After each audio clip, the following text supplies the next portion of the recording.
এই এতক্ষণ জানি আলোচনা হচ্ছে, আপনারা জানেন Facebook, YouTube, x, Insta, thread সব জায়গায় একাধিক মন্তব্য এবং তা নিয়ে আপনাদের মতামত।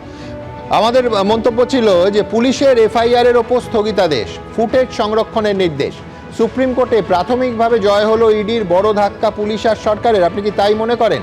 89% মানুষ একমত হয়েছেন এই স্টেটমেন্টের সঙ্গে, 10% মানুষ একমত হননি, 1% মানুষ মুখ খুলতে চাননি।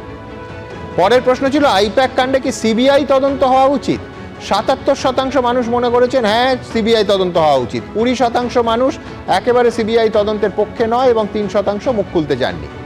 পরের মন্তব্য ছিল ইডির তল্লাশি চলাকালীন কি মুখ্যমন্ত্রীর ঘটনাস্থলে যাওয়া উচিত ছিল এমনটা মনে করছেন 26% মানুষ, ঘটনাস্থলে যাওয়া উচিত হয়নি এমনটা মনে করছেন 72% মানুষ এবং 2% মানুষ মুখ খুলতে চাননি।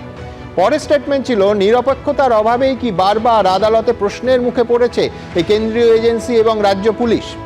90% মানুষ এই ব্যাপারে পক্ষপাত দুষ্ট হিসেবে কেন্দ্রীয় এজেন্সি এবং রাজ্য পুলিশকে মনে করছে 90%। 8% মানুষ মনে করছেন না, 2% মানুষ মুখ খুলতে চাননি। ইডিকে হয়রান করতেই কি পুলিশ তাদের বিরুদ্ধে এফআইআর দায়ের করেছিল? 88% মানুষ মনে করেছেন যে হ্যাঁ একেবারে তাই হয়েছে, 11% মানুষ মনে করছেন তা হয়নি, 1% মানুষ মুখ খুলতে চাননি। ভোটের মুখে তৃণমূলকে হয়রান করতেই কি হঠাৎ করে আইপ্যাকের অফিসে ইডির অভিযান হয়েছে? 60% মানুষ মনে করছেন একেবারে তাই হয়েছে, 36% মানুষ সেটা মনে করছেন না, 4% কিছু বলতে চাননি। এখান থেকে সরাসরি জানি আমরা এতক্ষণ আলোচনা করছি তা নিয়ে আপনাদের দ্রুত কয়েকজনের মন্তব্য নিয়ে নেব। সৌনক কুণ্ডু তিনি লিখছেন ভোটের আগে ইডির এই মামলা তৃণমূলকে যথেষ্ট চাপে ফেলেছে, সেটা একেবারে স্পষ্ট। পরের মন্তব্য প্রবাল ঘোষের, যিনি লিখছেন যে বিজেপির সংগঠনই নেই তাই এসব এজেন্সি অভিযানকে ইস্যু করেও তারা পিছিয়েই থাকে। সর্বানন্দ কল লিখছেন এত বড় ঘটনার পরও কারো শাস্তি না হলে সেটিং কোন পর্যায়ে হয়েছে বুঝতে অসুবিধা হয় না। ঐশ্বর্য বসু লিখছেন একের পর এক আদালতে তৃণমূল ও পুলিশ যেভাবে ধাক্কা খাচ্ছে সেটা মোটেও ভালো বার্তা নয়। রুদ্রদীপ মজুমদার লিখছেন কয়লা কাণ্ডে অপরাধীদের শাস্তি হবে তো? তল্লাশি তরজায় এই প্রশ্নটার উত্তর যেন হারিয়ে না যায়। ঠিক এখান থেকে অত্যন্ত গুরুত্বপূর্ণ পরের বিষয়ে আমি আসব যে দেখুন এসআইআর প্রয়োজনীয়, অথচ সেই প্রক্রিয়ায় মানুষের হয়রানি, দুটো দিকই আমরা এবিপি আনন্দে প্রথম দিন থেকে সমানভাবে তুলে ধরেছি। আজকে চাকুলিয়ায় যা ঘটেছে তার তীব্র নিন্দা যেমন করব, পাশাপাশি এটাও বলবো যে আমাদের অবস্থান থেকে কিন্তু আমরা একটুও সরছি না। অতীতে যা বলেছি আজও তাই বলবো। গতকাল কি বলেছিলাম আমি আবার আরেকবার রিপিট করছি না, দেখাবো কি বলেছিলাম গতকাল। আমরা প্রথম দিন থেকে মনে করি যে ভোটার তালিকায় সংশোধন অত্যন্ত প্রয়োজনীয়।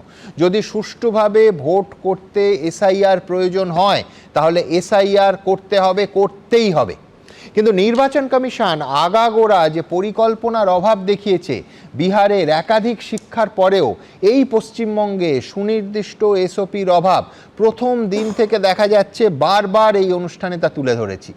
নিত্য নতুন নির্দেশিকায় চূড়ান্ত বিভ্রান্তির পরিস্থিতি সৃষ্টি হয়েছে এবং যার ফলে বহু সাধারণ মানুষ প্রতিদিন কার্যত চূড়ান্ত হয়রানির শিকার হচ্ছেন। ঘন্টার পর ঘন্টা লাইনে দাঁড়ানো থেকে এআই দিয়ে কাজ করানোর জন্য অকারণে মানুষের হেনস্থা প্রতিদিন একেবারে যন্ত্রণার জায়গায় দাঁড়িয়ে গেছে। এই অনুষ্ঠানে পরবর্তী পর্যায়ে অবশ্যই আমি দেখাবো যে এআই জেনারেটেড বিভ্রান্তি এবং হয়রানির একাধিক উদাহরণ আপনাদের সামনে, যে উদাহরণ দেখে চমকে উঠতে হয়। কিন্তু পাশাপাশি এটাও বলতে হবে এই অজুহাতে তৃণমূল বিধায়কের উপস্থিতিতে মুর্শিদাবাদে যেটা হলো সেটা নিখাদ গুন্ডামি। এরপর ফুটেজ দেখেও পুলিশ চুপ করে থাকবে? এখনো পর্যন্ত মাত্র 2 জনকে প্রথমে আটক দেখানো হচ্ছিল, এখন গ্রেফতার। ভয়ঙ্কর ঘটনা। আবার বলছি, একটা অন্যায় আরেকটা অন্যায় দিয়ে জাস্টিফাই করা যায় না। আজকে যেটা হয়েছে এই বিডিও অফিসে সেটা নিখাদ গুন্ডামি। এবিপি আনন্দ, এগিয়ে থাকে, এগিয়ে রাখে।